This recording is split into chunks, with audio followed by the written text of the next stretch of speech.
C'est un élément qui trône très souvent au milieu de la table durant le repas. On parle du pain, de la traditionnelle baguette, en passant par le pain de campagne plus classique jusqu'au plus élaboré.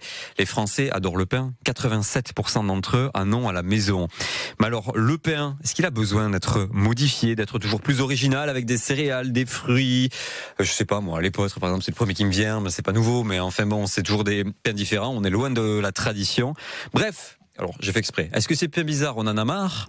On en discute avec ce matin Bertrand Ducoroy de la boulangerie Etchegoan à Cibourg, à Bayonne, à Saint-Jean-de-Luz. On vous retrouve un petit peu partout au Pays Basque. Bonjour. Bonjour. Merci d'être avec nous ce matin, avec Oyana et Wassila aussi. Est-ce que vous avez en tête combien vous avez de pains différents en compartiment? On a, je crois, 23 sortes aujourd'hui. 23 23, ouais. Et c'est lequel votre préféré? À moi le petit épeautre très particulier quand même. Il a un goût quand même de pâte à crêpes, c'est un pain. De pâte à crêpes? Ouais, vraiment. Ça vient de la farine, hein, mais. Il y a du rhum dedans? Non, il n'y a pas de rhum dedans. Je mets du rhum dans beaucoup de choses, mais pas là. Non, mais c'est vrai que c'est tout moelleux. Et puis ça a une propriété hyper intéressante pour les gens qui sont sensibles au gluten. Donc voilà. Après, le plus important pour nous, chez nous en tout cas, c'est l'origine des blés, comment les blés sont transformés, comment ils sont cultivés, et puis comment on les utilise derrière. Donc cette matière première du pain là que vous le valorisez, même là vous le dites, c'est important. Est-ce qu'il y a besoin d'y rajouter, je dis n'importe quoi, de la figue par exemple dedans? De la figue? Oui, de la figue. C'est pas rajouter, c'est additionner en fait. C'est plus une addition qu'un ajout, parce que c'est pour créer un pain qui va se marier avec du fromage ou avec ça. Le pain, ça reste un produit d'accompagnement. Est-ce qu'il y a un côté artistique quand même à réaliser tous ces pains? C'est-à-dire qu'on part un peu, on essaye de modifier, d'aller dans la créativité. Côté artistique, je pense pas, mais côté d'originalité, côté gastronomie, oui. Enfin, on essaye de créer des choses qui sont bonnes, quoi. Mais sur le pain, par exemple, reprenons l'exemple du pain aux figues. On sent la figue, on sent plus le pain. Bien sûr que si. Et on sent tout. Alors nous, on n'a pas un pain que à la figue. On a un pain, par exemple, avec figue, abricot, noisette. Donc le FAN, qui est l'acronyme de figue, abricot, noisette, qui est sur une base de pâte de campagne, au levain.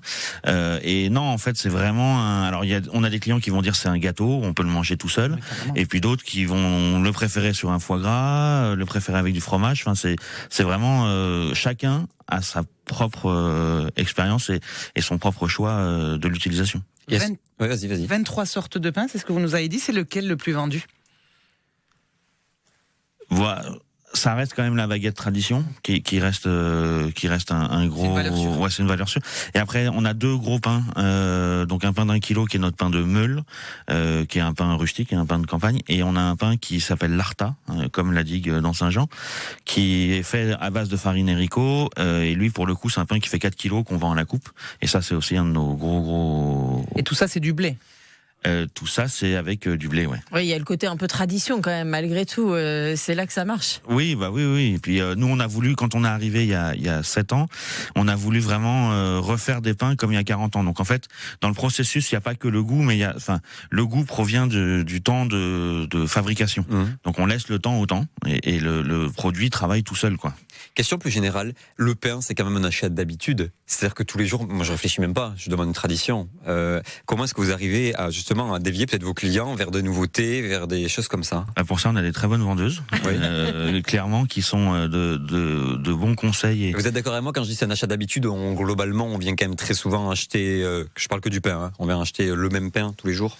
Oui, mais maintenant c'est vrai que on a des clients qui ont l'habitude de dire j'ai tel événement, avec quelle association ce plat pourrait être avec le pain et tout ça.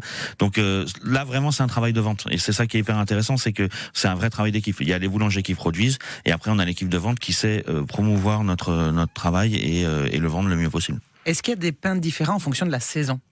Alors nous, pas trop. On travaille pas trop sur la saison. Chez nous, non. On travaille, en gros, on a la même gamme toute l'année. Et sur le prix, il y a quand même une différence. C'est beaucoup plus cher les pains à l'achat que la baguette tradition.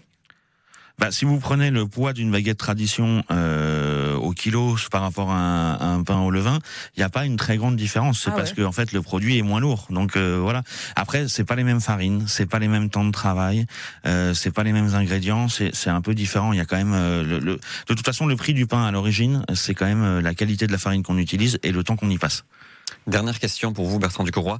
Le pain, est-ce qu'il y a toujours besoin d'innover parce que vous avez besoin d'originalité, vous avez besoin de vous challenger, ou est-ce que parce que les gens sont d'éternels insatisfaits et qu'ils ont toujours besoin de nouveautés?